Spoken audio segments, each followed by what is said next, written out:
Assalamualaikum teman-teman. Gimana kabar kalian semuanya? Jaga kesehatan ya dan tetap semangat. Jaga pola makannya teman-teman biar sistem imun kita tidak menurun. Oh iya, di sini saya akan menjelaskan tentang asas-asas umum toksikologi dan review jurnal. Nah, yang pertama ada definisi toksikologi. Toksikologi itu apa sih, teman? Toksikologi adalah studi mengenai efek-efek yang tidak diinginkan dari zat-zat kimia terhadap organisme hidup. Toksikologi juga membahas tentang penilaian secara kuantitatif tentang organ-organ tubuh yang sering terpanjang serta efek yang ditimbulkannya. Nah, di sini ada asas umum toksikologi, teman-teman. Berdasar alur peristiwa timbulnya efek toksik, ada 4 asas umum yang perlu dipelajari dan dipahami dalam toksikologi. Ada apa aja sih 4 asas umum toksikologi, teman-teman? Nah, di sini ada kondisi pemajanan. Kondisi pemajanan ada pemajanan akut dan pemajanan kronis.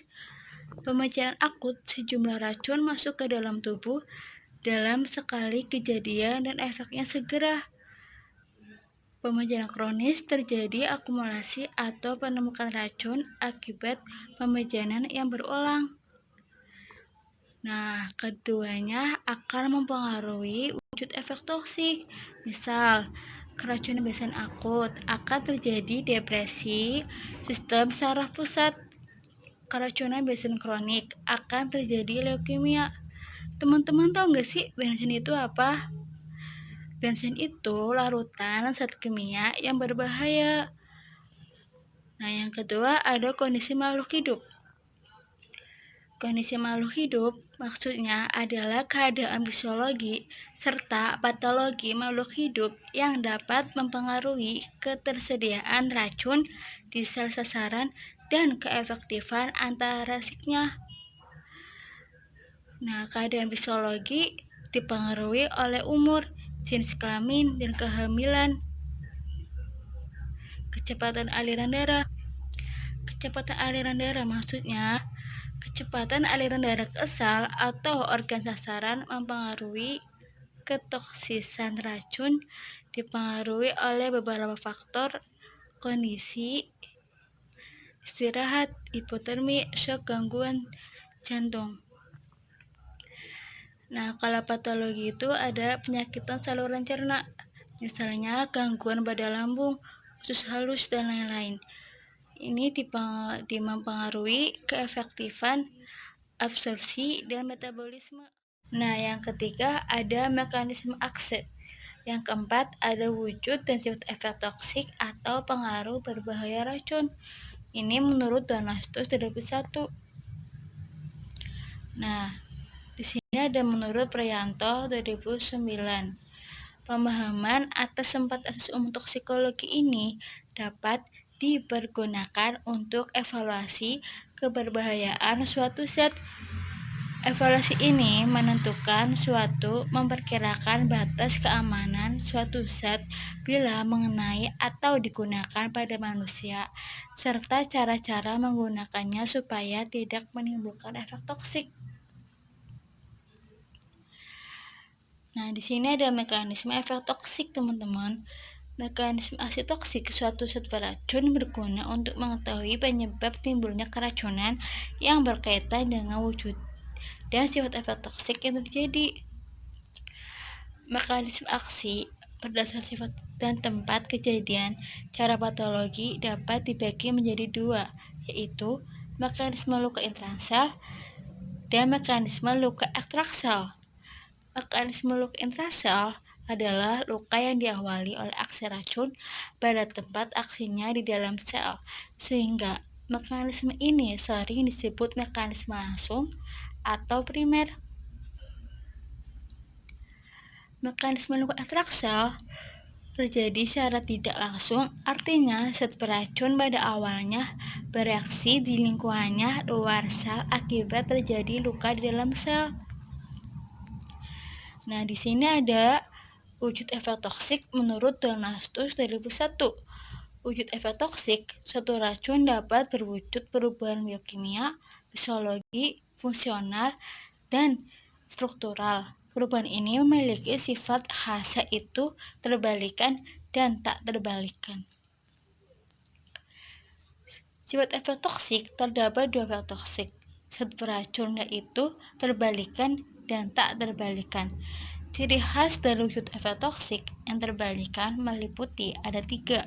Yang pertama, ada bila kadar racun yang ada dalam tempat aksi atau reseptor tertentu telah habis, maka reseptor tersebut akan kembali ke semula.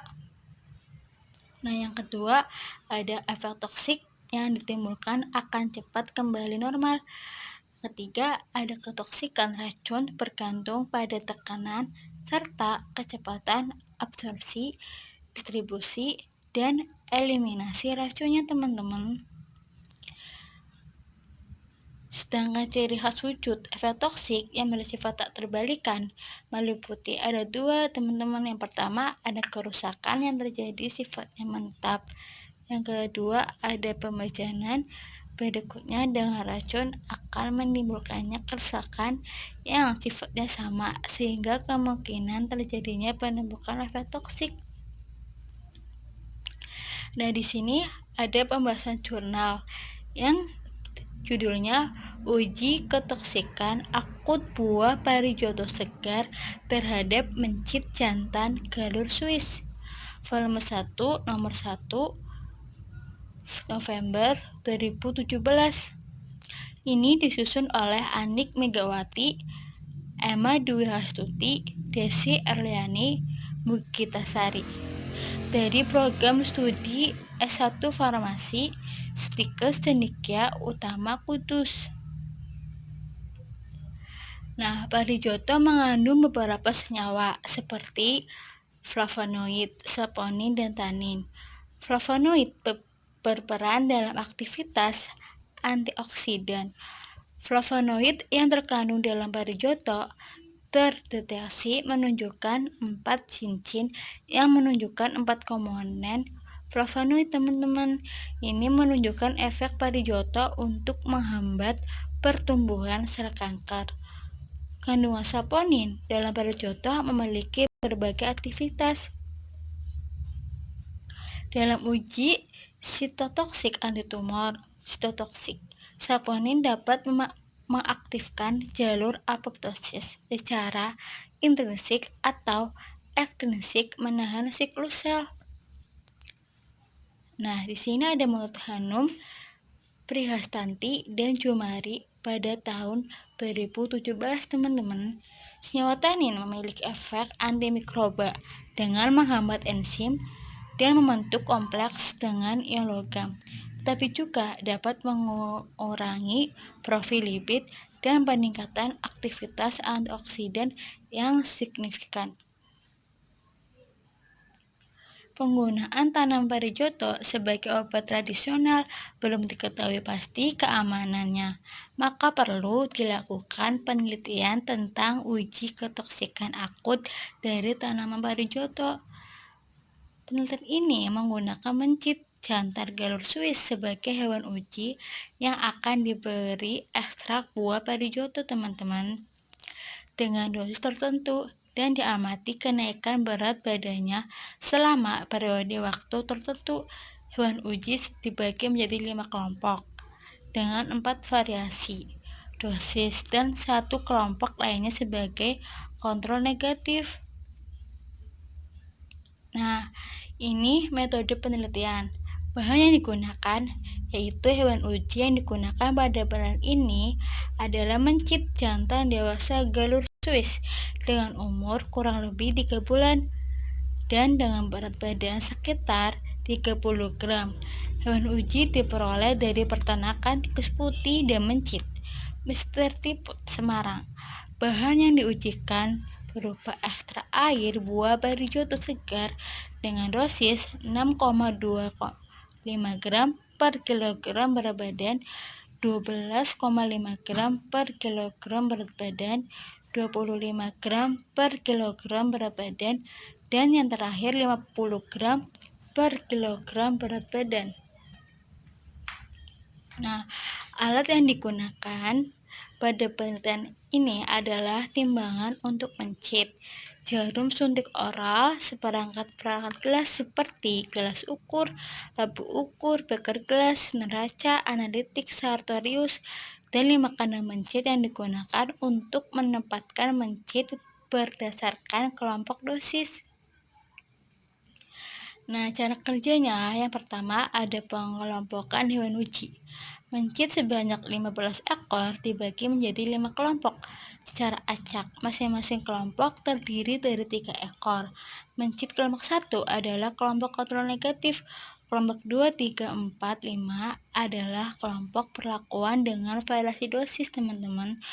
Kelompok kontrol adalah kelompok mencit yang diberi Aquades secara oral, sedangkan kelompok perlakuan diberi larutan uji yaitu ekstra air buah Barbijoto segar secara oral.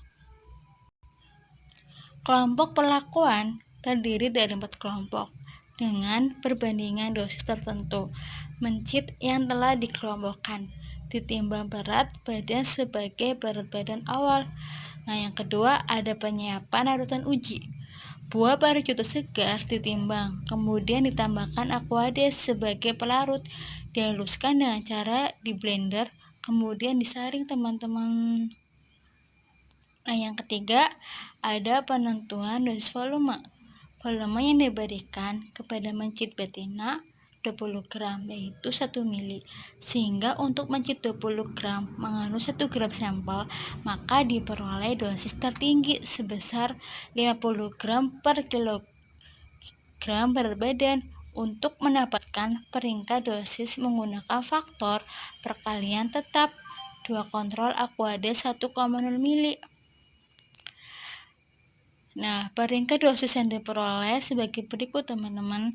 Kelompok 1 diberi Aquades 1,0 mili sebagai kontrol negatif. Kelompok 2 ekstra air buah Barbijoto segar 0,25 gram per kilogram berat badan. Kelompok 3 ekstra air buah Barbijoto segar 12,5 gram per kilogram berat badan. Dan kelompok 4 ekstra air buah Barbijoto segar 25 gram per kilogram berat badan. Dan yang terakhir kelompok 5 ekstra air buah Barbijoto segar 50 gram per kilogram berat badan. Dan selanjutnya pemberian larutan uji pada hewan uji. Masing-masing dosis diberikan pada masing-masing hewan uji dengan jalur pemberian per oral.